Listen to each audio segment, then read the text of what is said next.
That's cool.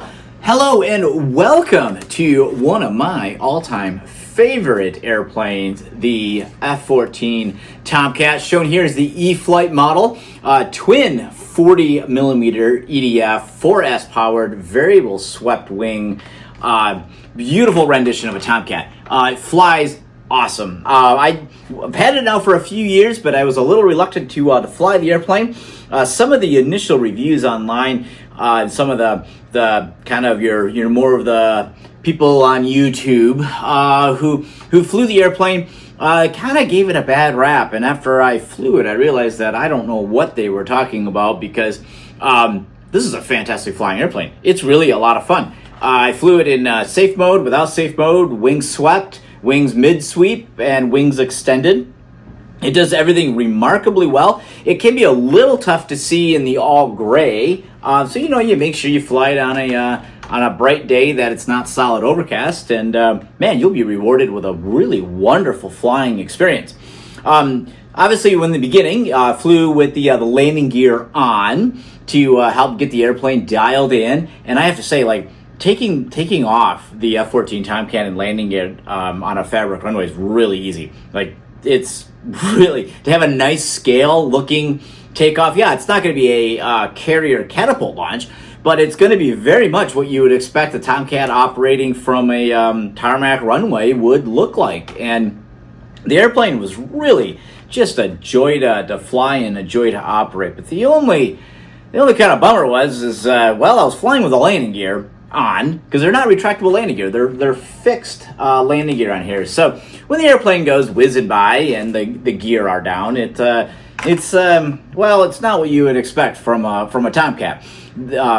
These things would operate with the gear up. Once they got off the deck, the gear went up and didn't come back down, so they were coming back in for a landing. So whenever you have an EDF with fixed landing gear, it's like, the gear are stuck down. So the gear are totally removable on this, so you can hand launch it. So I gave that a shot, and what I found is just because, unfortunately, of a couple factors, one of which being, physical size and the size of my hand, I had a tough time really trying to hold the airplane. In fact, you can see here, just like I could barely get a hold of the nacelles here. I tried holding one side, tried holding the other side, tried a little hand grip underneath here, and no matter what I did, I just simply couldn't get a comfortable grip on the airplane. And to have a good, successful hand launch, you need a really good grip on the airplane so that you got a nice, powerful throw to get that airplane out there and start producing lift, let the engines take over, let it build momentum, and let it fly away. And I was just struggling with just getting my hands on the nacelle to actually successfully launch the airplane. And I have a lot of hand launching experience. If I look at my logbook, 50% of all of my flights, the thousands of flights, 50% are hand launches. So I have a lot of experience with hand launching aircraft. I've hand launched EDFs, I've hand launched Ultra Micros, World War II Warbirds, all sorts of stuff. I'm very familiar. So it's not as if I don't have a lot of experience with hand launching, but this one gave me some trouble. 64 millimeter F-16, for example, same class of model, same battery, same everything. I can get my hands right around the lower intake back by the fan unit and give it a good throw. Man, I can nail that thing 100% of the time. The Tomcat gave me a little trouble with hand launching in terms of trying to hold it. The other issue with me hand launching the Tomcat is the way our field is positioned. The prevailing wind is always at our back. It is extremely rare that we would have an east wind that you could actually hand launch the airplane into the wind. A north wind is also pretty rare in flying season. That's a very much a winter feature. And a direct south wind is also difficult. You tend to get a southwest wind. And unfortunately, with anything from a west to a southwest wind, means you'll be hand launching the aircraft really too close to the flying, to the flight line, to the pit area, the only trees on the entire area would be in that direction. So you have to launch with the wind behind you rather than coming at you. And that can make for some very scary hand launches, especially on an EDF. A prop plane, pretty decent. You can launch, I don't recommend it, but I've done it plenty of times just because of my flying field, that I've hand launched with the wind at my back and been successful. But with an EDF, that tends to not be successful. And I can 100% say that the Tomcat is not successful in hand launching if you are not into the wind. And of course, when you hand launch, you got to take the gear off. That's the whole point you're doing it, right? And I do have to say, when I did have a successful hand launch with this, the plane is absolutely just beautiful in the air with the gear removed. I mean, it's exactly what you would expect from a Tomcat. So given the fact that I really want to fly this airplane without the landing gear, and given the constraints of the size of my hands, the flying field, and the other constraints that I had to do some thinking. And I wasn't exactly sure how to tackle this problem, other than the fact that I needed to find a solution, because I think for me to maximize the fun of the Tomcat, I had to get these gear off. And I'm totally fine belly landing in the grass. Our field has a fabric and a grass runway. So the plan would be is to launch the aircraft and then land it in the grass. So while I was thinking about how to do this, I was noticing that this past spring, a lot of the float planes come out of winter storage. And when the float planes come out of winter storage, they come out of their hangar, they are sitting on car trailers. And the car trailers are hooked up to a pickup truck. They are taken to the end of the runway, and the pickup truck with the trailer with the float plane goes zooming down the runway, and at approximately, I don't know, probably 75, 80 miles per hour, the float plane simply just lifts off, and away it goes, and it lands in the water. So that got me thinking, well, what if I got a way to tow the Tomcat on a trailer and launch it? Well, that idea wasn't really working too well. So let me show you what I did come up with, and we'll show you how it works. So here I have the solution. ARRMA Senton 3S short course truck. Yeah, it's a truck. ARRMA truck. And you're looking at the Tomcat and you're looking at this truck and you're probably thinking, well, how is that going to work? I mean, obviously you're not going to just take the Tomcat and set it up on top here and go driving down the runway. You're not going to tow it. So, and you're right with all of those statements. That's not going to work. Even though the Tomcat does kind of fit on here, that's simply not the direction. Now, the reason why I picked this ARRMA Senton truck is a couple reasons. One, I needed enough speed to get that into the air. And I didn't know exactly how fast it needed to go. But what I did look at is on real flight. I ran down the runway with the Tomcat, and I looked at the speed that is in the sim on when the airplane rotates. And that was right around, somewhere around 35 to 38 miles per hour. That's with no headwind. So we're going to assume no headwind to help us out here. How fast do I have to go? And so that instantly ruled out a lot of product. I looked at the low-C 22S short course truck because, well, I had some experience with one of those, but being brushed power, it was simply not going to be able to do it. So I needed brushless power. I needed to be able to get to about 40 miles per hour. The other thing is I needed some body posts as well. And the reason why I need the body posts is because I needed something that I could attach to this to give the Tomcat a ride down the runway. I also wanted a short course truck because I wanted a lot of suspension movement. I wanted a very soft, pliable suspension to take up any bumps in the road. If I put something like a 110 scale touring car, there would probably be not enough suspension treble, and I would actually just bounce the Tomcat right off the stand. So I went with this Senton truck. It had a wheelbase that was acceptable. It had a track width to give me stability. It had the power that I needed to do it.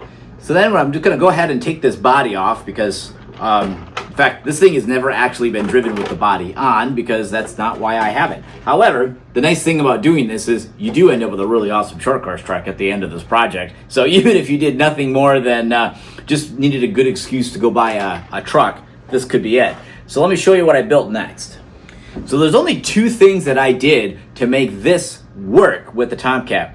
The first was I swapped out the stock tires. These are the Fortress D-Boots tires. They tend to balloon a little bit at high speed, and I needed more traction and more stability of the tire carcass. So I went with these Proline Mirage tires. They're actually designed for a 1/8 scale vehicle, so they're a little oversized, but I'm not going to run the body anyway, so it didn't really matter. This is a dedicated Tomcat launching machine, and I needed something that provided tires with a good amount of stability, good amount of traction, as well as no ballooning or any deformation of the carcass. The very next thing is what you see here, and this kind of looks a little rinky-dink, but it works, and it was extremely low cost. So there it is. What I did, I used stuff I had laying around the house. I had a sheet of polycarbonate. I had some corner guards that you use to put on the corner of your hallway, or something else that you need to not bang into the wall and leave a mark. So I got some corner guards here, a couple bungee cords, some popsicle sticks, some clamps, and piece of memory foam mattress, and a little bit of plastic angle here. And you can see that's it. This is what it looks like. And you're thinking to yourself still, like, okay, I'm still not seeing how is this going to launch the Tomcat. So to do that, we got to do a couple things. One of which, got to take the wheels off the Tomcat. And once I do that, you're going to see how this launch system works for that Tomcat. All right, so now the Tomcat's sitting in its flight configuration. Wings are out, gear are off, and I would say one of the other key pieces of this puzzle is always make sure that the aircraft is in safe mode when you do this, because you're going to want to make sure that the aircraft maintains a level attitude on the way out. And if you look, I'm going to drop the airplane right down here, and you'll start to see how this works. So there you go. I'll pivot it forward so you can see. The memory foam kind of conforms to the shape of the aircraft. You have these popsicle sticks prevent it from sliding forward or sliding rearward. The angles on the side kind of prevent the aircraft from pivoting and turning. This keeps the aircraft remarkably straight down the runway. Now, there is one more piece of the puzzle you will need a driver to drive this chassis down the runway. So now that I have it set up here, we tried a couple different ways of getting this done. The first attempts were with a 2S battery. I use a 2S 5000, just a standard pack that I would use like in my crawlers or my low-C short course truck. And as you can see here from the video, it did work, but man, it was sketchy. The aircraft really didn't have enough speed going down the runway to successfully take off. I mean, it got up into the air, but it was right about at that stall speed. And in fact, if it wasn't for SAFE, I think it probably would have stalled. SAFE did help by keeping the plane about as level as it could go, rather than tipping off to one side any further, which would have most certainly kind of led the airplane to have an incident. So after a couple tests with a 2S pack, I tried a 2200 3S battery, the same exact battery I fly my airplanes on. I put a 3S pack in here, and yeah, that was the difference. With the 2S pack, it gets to about, it's about 33 miles per hour. And if you remember from what I said earlier about the minimum takeoff speed that I found in real flight, you're right about at that limit. So that was simply not going to be the best case scenario to be successful. So we switched to a 3S pack, and that was the key. That got the speed much closer to 40 miles per hour, even a little over 40. I mean, I don't think we're maxed out on the truck on top speed, and the Tomcat gets in the air every single time. You can see here in the video clip, it works over and over and over again. In fact, as we made slight little modifications to the launch platform, I would say at this point we're now down to 100% success rate. When I started, I did not have the popsicle sticks on here, and sometimes the airplane would actually just slide. It would slide off the stand a little bit here, which was a problem. So by got to keep the airplane situated. I think we got a good solution here. And like I said, we're at 100% success rate. And yeah, this is kind of an expensive solution, right? You have to buy a short course truck to launch your airplane. But you know what? You get a really cool short course truck as an extra bonus, and you get 100% success rate on launching a jet. And you know what? I don't think we're going to be limited here to just the Tomcat. I think there's a good chance that with some more work, this will launch other aircraft as well. My goal is that this is going to be able to launch some float planes that I want to fly around that may not have water available to us, but I can land on the grass. Some of my World War II warbirds, kind of figure out a way to cradle the aircraft so they can take off. I think that's going to be something I want to do. And then there's one more really awesome 40 millimeter EDF that I think, well, let's be real. It looks even better with the gear off. Let me go grab that.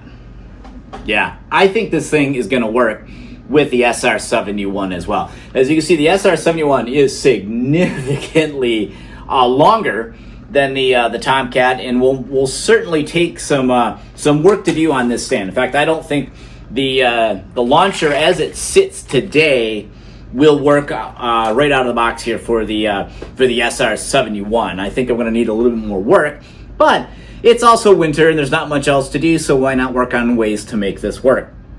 But I'm pretty sure I can come up with a launching system that will hold the SR-71 just like it holds the F-14 Tomcat. And now all of a sudden, this opens the door to all sorts of stuff that I can fly.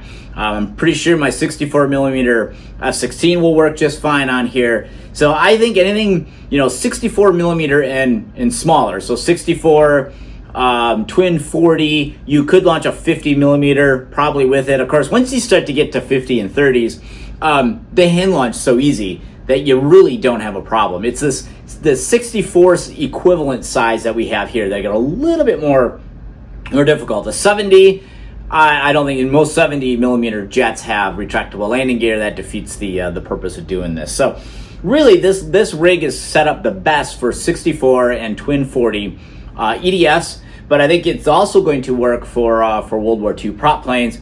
The total investment I have in terms of this rig that I made is probably less than $20, considering I had most of the stuff just laying around the house.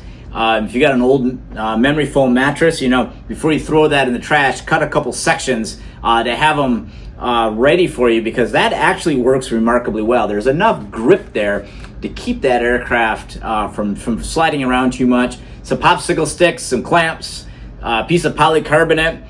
Now, if I got to build something that's going to be bigger for the SR-71 or my warbirds, I'm going to have to rethink some of this. But the main idea was to launch a Tomcat, and it most certainly works. And I have to say, when you are flying the F-14 Tomcat and it has the landing gear are off and it's really looking the part, and you got the wings swept on this thing, it's cool. I mean, it's a dream come true to fly a Tomcat that's RC. And to be able to do it with this rig made it successful and made it so I could do this over and over and over again and not have to worry about the airplane. Because I'll tell you what, when you do have a really bad hand launch, it's pretty bad. And that's something that you want to try to avoid at all costs. And getting a short course truck and some polycarbonate and some popsicle sticks and things like that around the house is what made this work for me. It will also work for you as well. And I'm sure you guys came up with a lot more, prettier solutions than what I came up with. But the intention here was to test out a theory and find if it works. And it most certainly does. And by doing that, it made me love this Tomcat even more, because now I can finally fly it properly without the landing gear. I could fly it without the risk of hand launching it. It really just opened the door to enjoying a whole new level of the Tomcat. This summer, I hope to try get the SR-71 out on a rig as well, because I'm very curious to see how the SR-71 will fly. I've never flown one of these before. I haven't. I have not flown it. The weather, unfortunately, turned bad about the time it arrived, and I did not get a chance to fly this. And I'd highly recommend you fly with the gear first. Get the airplane trimmed, get it dialed in before you take the gear off and try it on the rig. And also, make sure you are flying it in with safe mode on for that takeoff, because you know there's a lot happening with this aircraft, and you want to make sure that when it leaves the stand, it has everything going for it for a successful launch. And that's what's nice about safe, because if you do get any type of a roll or excessive pitching, anything like that, you can count on safe to level that airplane back out again. And it's that first couple, really maybe even less than a second of the aircraft being in the air that's so critical to maintaining control and having a successful flight. And safe just helps you achieve that a little bit better than if you had it with it off. So if you guys got any questions on how to make one of these rigs here, please by all means leave them in the chat below. If you guys got any questions overall on the F-14 Tomcat, I'm more than happy to help out on that as well. The big takeaway from this is that sometimes you got to ignore the naysayers and the keyboard warriors, because you'd be missing out on a really incredible airplane if you did listen to them. And as I found, the Tomcat did not disappoint. It was an incredible experience, and now that I can fly it without the landing gear, it's even better. So if you guys are struggling with hand launching and you're looking for a solution, I think this might be it for you. Like I said, if you guys got any questions, put them in the comments below. If this works, I'll just come right back in for a landing.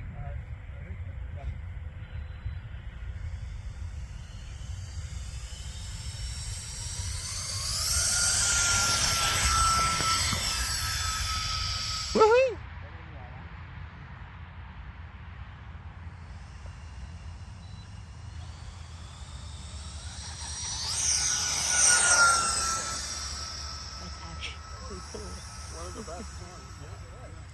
That's cool. It's a cool takeoff. It actually got in the air sooner than I thought, and I was kind of worried, but it is.